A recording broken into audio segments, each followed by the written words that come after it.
चलो friends, welcome back to new video of this YouTube channel, जिसमें हम लोग पढ़ने वाले हैं 2024 में आए हुए मैथ के जो विकल्पीय प्रश्न थे उन्हें। तो चलिए स्टार्ट करते हैं। क्वेश्चन दे रखा है आपको, यदि 65 और 117 के HCF मतलब कि जिसको बोलते हैं महत्तम समप्रत्य को 65p - 117 के रूप में व्यक्त कर सकते हैं, तो p का मान यहाँ पर क्या होगा। तो सबसे पहले तो यही जान लो इनका HCF कितना होगा। कैसे निकालते हैं, ऐसे करके बॉक्स बनाते हैं, इसमें पहली संख्या रेट की है उसे लिखेंगे।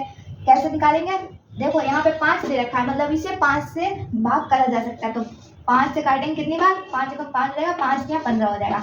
ऐसे ही अब 13 तो क्या होती है, प्राइम नंबर यानी कि क्या बोलते हैं, अभाज्य संख्या होती है, इसलिए इसको हम लोग 13 से ही भाग कर सकते हैं। तो कितने हो गए इसके गुणनखंड, 5 गुणा 13। उसी तरह से 117 को भाग करेंगे 117, ठीक। तो 7 1 8 1 9, ठीक है। इनका जोड़ कितना आएगा, 9, इसलिए इसको 3 से भाग कर सकते हैं। तो 3 3 या 9, ठीक है। अब यहाँ पे कितना बचा, 9 में से 11 में से 9 जाएगा तो 2 बचेगा, 2 और 7 27, यानी कि 3 9 27। ऐसे आ गया 39। अब 39 9 3 12 हो गया, यानी कि इसे भी हम लोग 3 से भाग कर सकते हैं। तो कितना हो जाएगा, 3 एकम 3, 3 दिया 9। अब ये 13 से ही भाग होगा, तो ये हो गया 13 एकम 13। गुणनखंड कितने हो गए, 3 गुणा 3 गुणा 13। कॉमन क्या है, सिर्फ यहाँ पर 13 कॉमन है, यानी कि HCF क्या हो गया, 13 हो गया। अब इस 13 को हम लोग क्या कर सकते हैं, 13 बराबर लिख सकते हैं 65p - 117। क्यों, क्योंकि कहा गया है इसका HCF बराबर है इसके, इसलिए।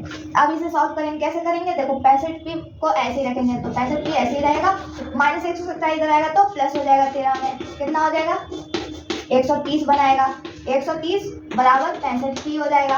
अब 65p यहाँ पे क्या गुणा में है, इधर आएगा तो बटे में चला जाएगा। 130 बटे 65 कितना हो जाएगा, कैंसिल करके देखो, 13 पंजे 65 और 13 दाम 130 होता है, 5 एकम 5 5 दूनी 10।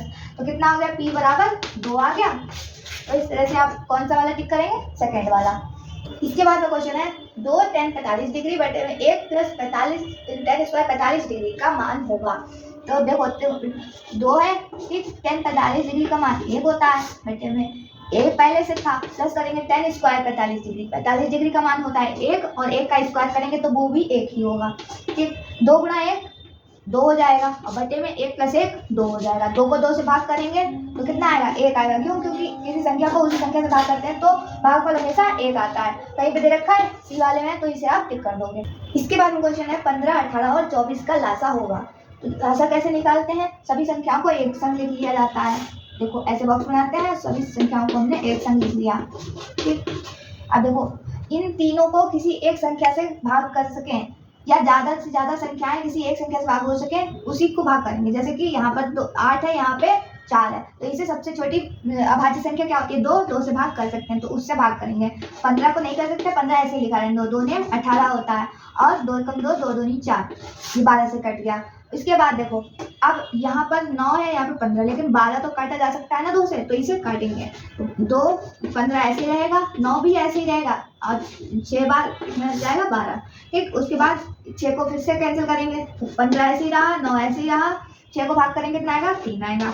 अब इसको 3 से भाग कर लो, 3 पंजे 15 होता है, 3 3 9 होता है, 3 एकम 3 होता है, फिर से 3 से भाग करेंगे तो 3 एकम 3 हो जाएगा, 5 ऐसे ही रहेगा। अब इसके बाद में 5 से भाग कर देंगे, कुल मिलाकर कितने गुणनखंड हो गए, 3 बार 2 आया है, 2 बार 3 आया है, और 1 बार 5 आया है, ठीक। लिख लेंगे इसको, एलसीएम बराबर 2 गुणे 2 गुणे 2, क्योंकि 3 बार 2 है, गुणे में 2 बार 3 है, और 1 बार 5 है। अब देखो एलसीएम निकालने का भी अपना एक तरीका होता है। क्यों, क्योंकि देखो 2 की गुणा 2 से, फिर 2 की फिर लाइन से अगर गुणा करते जाओगे तो फिर थोड़ी सी हो सकता है टफ पड़ जाए, और हो सकता है आंसर भी गलत आए।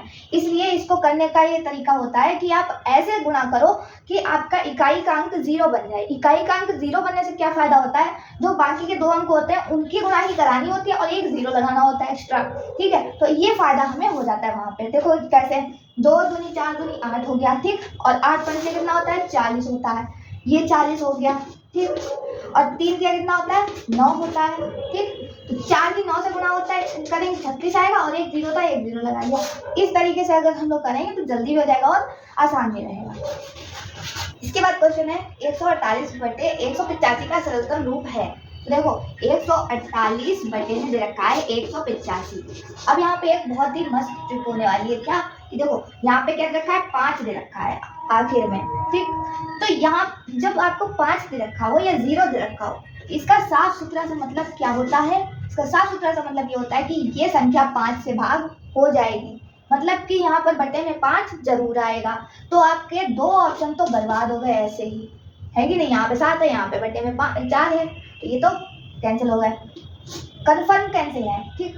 दूसरी चीज, अब 148 को देख लो। सबसे पहले तो 8 यहाँ पे दे रखा है, इसका मतलब ये 4 से भाग हो जाएगा, इसका मतलब पहला ही सही होगा। अच्छा, ये डी वाला भी तो सही हो सकता था, डी वाला सही नहीं होगा। देखो 7 से इसे 148 को अगर भाग करेंगे तो कितना आएगा? देखो 7 दूनी 14 हो जाएगा, 8, ठीक। 7 कम 7 करेंगे, ठीक। पॉइंट लगा के आगे बढ़ाना पड़ेगा, ठीक।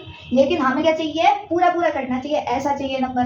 तो अगर 4 से इसे भाग करेंगे तो ये पूरा पूरा कैंसिल हो जाएगा। अगर ना समझ में आ रहा हो तो भाग करके देख सकते हो। फिलहाल तो ये 4/5 आपका सही हो जाएगा। तो उम्मीद करते हैं क्वेश्चन समझ में आ रहे होंगे। अगर वीडियो समझ में आए तो लाइक कीजिएगा, चैनल पर नए हो तो सब्सक्राइब जरूर कीजिएगा। फिर मिलते हैं एक और नए वीडियो के साथ, तब तक के लिए थैंक यू सो मच।